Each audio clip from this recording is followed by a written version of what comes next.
అందరికీ నమస్కారం. మనం కళ్ళ ముందు వీడియోలో చూస్తున్న ఈ మొక్క పేరొచ్చేసి దూసరి తీగ అంటారు.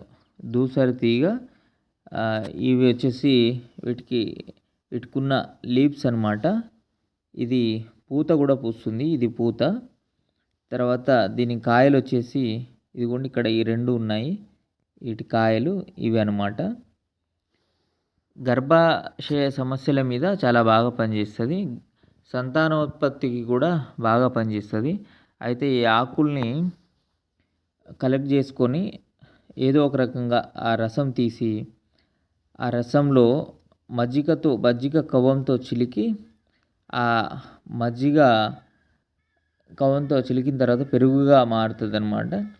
దాంట్లో కండ చక్కెర పొడి గానీ, బెల్లం పొడి గానీ ఏసుకొని కలుపుకొని తాగితే చాలా అద్భుతమైన రిజల్ట్ కనపడుతది.